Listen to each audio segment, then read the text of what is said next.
नमस्कार दोस्तों, 12 नवंबर 1996 का दिन था। शाम का समय हो रहा था। दिल्ली से 100 किलोमीटर दूर वेस्ट में हरियाणा के एक शहर चरखी दादरी के आसमान के ऊपर कुछ ऐसा होता है जिसकी आवाज सुनकर लोग हैरान हो जाते हैं। एक बहुत तेजी से चमकदार धमाका होता है। लोग अंदाजा लगा पाते हैं कि इससे पहले तो हवाई जहाज तेजी से नीचे की तरफ आते हुए दिखाई देती है। इस नजारे को देखकर लोगों को कंफर्म हो जाता है कि दो हवाई जहाज आपस में टकरा गई और तेजी से नीचे की तरफ आ रहे हैं। अब इतना तय हो गया था कि ये दोनों जहाज क्रैश कर जाएंगी जमीन पर। लेकिन अगले 4 मिनटों में ही पहला जहाज भिवानी डिस्ट्रिक्ट के धानी नामक गांव में गिरता है। वहीं दोस्तों दूसरा जहाज रोहतक डिस्ट्रिक्ट के बिरोहन नामक एक गांव में गिरता है। इन दोनों जहाजों में बैठे सभी के सभी लोग अब मारे जा चुके हैं। जहाज के पंख, इंजन और पूरा का पूरा ढांचा जो है जल जाता है। यह है दोस्तों इसकी ओरिजिनल वीडियो फोटोज। इस तरह दोस्तों घटना भारत में कभी नहीं हुई कि आपस में दो हवाई जहाज टकरा जाएं। और सवाल है कि आखिर ऐसा क्या हुआ होगा उन दोनों जहाजों के साथ जो आपस में टकरा गए। किसकी आखिर गलती थी? क्या ये दोनों जहाज जानबूझकर आपस में टकरा गए या कोई इन्हें टक्कर कराने के लिए मजबूर किया? क्या है सच्चाई दोस्तों इसके पीछे की? आइए समझते हैं आज की इस वीडियो में।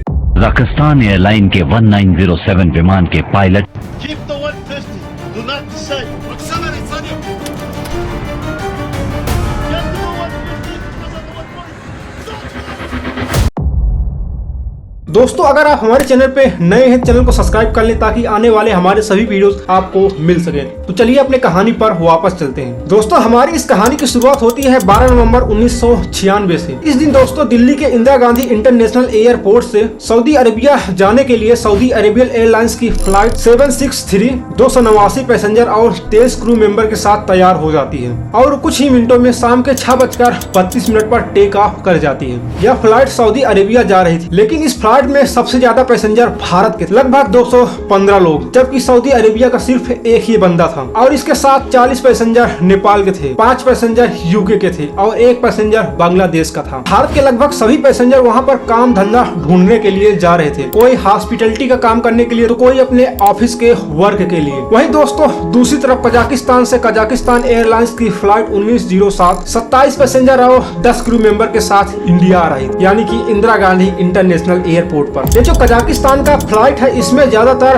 बिजनेसमैन बैठे हुए हैं। वो इंडिया आ रहे थे सूती वस्त्र खरीदने के लिए, क्योंकि दोस्तों ठंड का महीना आने वाला था कजाकिस्तान में। दोस्तों अभी तक तो सब कुछ नॉर्मल चल रहा है जैसे इन दोनों जहाजों को चलना चाहिए, यानी कि ये दोनों जहाज इंडिया के एयर स्पेस में एंट्री कर चुकी हैं। और दोस्तों इन दोनों जहाजों को दिल्ली ATC से बीके दत्त कंट्रोल यानी कि डायरेक्ट कर रहे हैं। ये जो बीके दत्त है दोस्तों 16 साल से दिल्ली ATC में काम कर रहे हैं। कुछ इन पर भी ब्लेम डाला जाता है कि आखिर टक्कर इन्होंने कराया है, लेकिन आगे इनके बारे में चर्चा करेंगे। अब दोस्तों इस एक इन्वेशन वीडियो को देखिए आगे। यह है फ्लाइट 763 जो दिल्ली से सऊदी अरेबिया जा रही है। यह है फ्लाइट 1907 जो कजाकिस्तान से दिल्ली आ रही है। ऊपर से देखने पर ऐसा लग रहा है कि दोनों जहाज आपस में टकरा जाएंगे, लेकिन जैसे ही इसे वर्टिकल पोजीशन से देखते हैं तो पता चलता है कि दोनों जहाज एक दूसरे से काफी ऊपर है। और दोस्तों दिल्ली ATC में बैठे बीके दत्त इसी तरह से पोजीशन मेंटेन करना चाहते थे। अब दोस्तों आप सोच रहे होंगे कि जहाज तो ऊपर नीचे हो सकता है, लेकिन बगल भी तो जा सकती है इधर उधर से। बात तो ठीक है दोस्तों, लेकिन जहाज को एक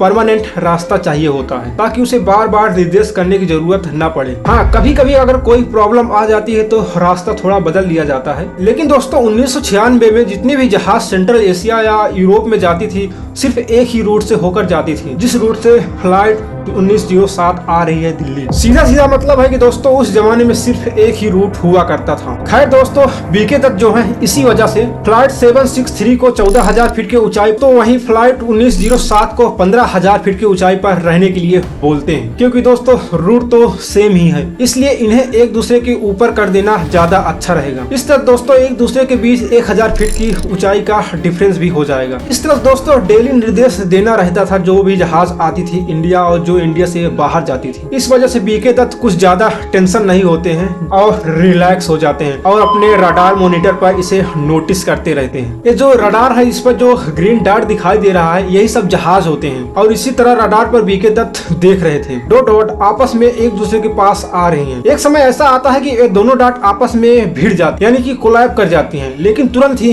गायब हो जाती हैं। बीके दत्त इस चीज को देखकर हैरान हो जाते हैं। तुरंत बीके दत्त दोनों प्लेन से कांटेक्ट करने की कोशिश करते हैं, बार बार कोशिश करते हैं, लेकिन कोई कांटेक्ट नहीं होता है। लेकिन दोस्तों उसी समय USA एयरफोर्स का एक कार्गो प्लेन फ्लाई कर रहा होता है, तो इसको दिखाई पड़ता है कि दूर एक आसमान में धमाका होता है। तो इस खबर को जब दिल्ली ATC में दी जाती है है तो कंफर्म हो जाता है कि आखिर दोनों प्लेन आपस में क्रैश कर गए हैं। तुरंत ही दोस्तों दिल्ली से आने वाली, दिल्ली से जाने वाली सभी फ्लाइट को कैंसिल कर दिया जाता है। इस तरह दोस्तों एक फ्लाइट आपस में टकरा गई। लेकिन आगे कहानी सुनिए आगे। क्रैश वाली जगह पर पुलिस इन्वेस्टिगेशन टीम पहुंच जाती है। इस वीडियो में आप देख सकते हैं उस समय की हालात कैसे थी। लेकिन दोस्तों अच्छी बात थी कि दोनों जहाज जहां पर गिरी, जैसे मैंने पहले वीडियो में बताया था कि ये जहाज दोनों अलग अलग जगह पे गिरी थी, लेकिन जिस जगह पे गिरी थी वहां पर ना कोई घर था ना कोई आदमी था, यानी कि वो सब खेत खलिहान वाले इलाके थे। इस तरह से जमीन पर किसी को कोई नुकसान नहीं होता है। और सवाल है दोस्तों कि आखिर ये दोनों जहाज आपस में कैसे टकरा गए। चलिए इसके बारे में जानते हैं। आप दोस्तों किसी के पास तो ऐसे कोई उत्तर नहीं था, लेकिन दोस्तों उत्तर देने के लिए सिर्फ एक ही चीज मौजूद था, ब्लैक बॉक्स।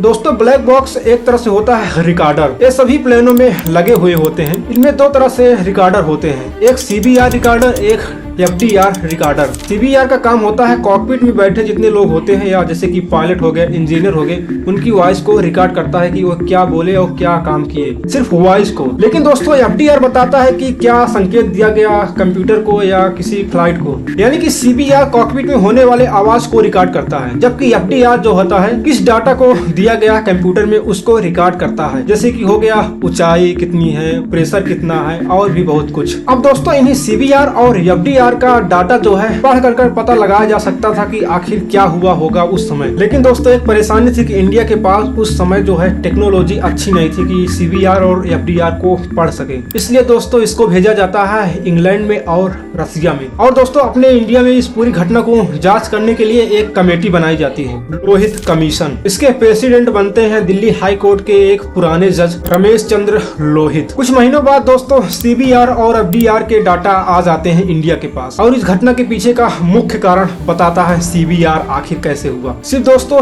एक ही एरर थी, वो भी पायलट एरर। सही में दोस्तों कजाकिस्तान फ्लाइट के पायलट से एक बहुत बड़ी मिस्टेक हो गई। दोस्तों FDR बताता है कि जब फ्लाइट 1907 को 15,000 फीट की ऊंचाई पर रहने के लिए बोला गया था तो, लेकिन दोस्तों फ्लाइट 1907 जो है 15,000 फीट की ऊंचाई से नीचे आ रही थी, और आते आते दोस्तों 14,000 फीट की ऊंचाई पर आ गई, और आपस में इस तरह से टक्कर हो। लेकिन दोस्तों फिर सवाल आता है कि आखिर फ्लाइट का कैप्टन जो है इसे नीचे क्यों लाया। इसका भी जवाब होना चाहिए ना। इसका जवाब दोस्तों CBR से पता चलता है, यानी कि कॉकपिट वॉइस रिकॉर्डर से। तो दोस्तों पता चलता है कि पायलट को सही तरीके से इंग्लिश बोलना नहीं आता। इनके साथ दोस्तों कॉकपिट में उस समय 4 लोग बैठे हुए थे। एक तो पायलट स्वयं ही, और इसके साथ फ्लाइट इंजीनियर और को पायलट, और दोस्तों एक है रेडियो ऑपरेटर। मुख्य तौर पर दोस्तों 3 लोग होते हैं, लेकिन कभी कभी 2 लोग तो कभी कभी 4 लोग भी हो जाते हैं कॉकपिट में। दोस्तों जो रेडियो ऑपरेटर है यही दोस्तों इंग्लिश भाषा को रसिया भाषा में ट्रांसलेट करता था और रशियन भाषा में पायलट को बताता था। यही वजह है दोस्तों जब PK दत्त ने फ्लाइट 1907 को निर्देश दिया था कि 15,000 फीट की ऊंचाई पर रहे तो इस रेडियो ऑपरेटर ने पहले रसिया भाषा में ट्रांसलेट किया और फिर इसके बाद रशियन में पायलट को बताया। लेकिन इसी बीच में कंफ्यूजन हो गई। पायलट ने सोचा कि शायद हमें ही 14,000 फीट की ऊंचाई पर रहने के लिए बोला गया। इस तरह दोस्तों आपस में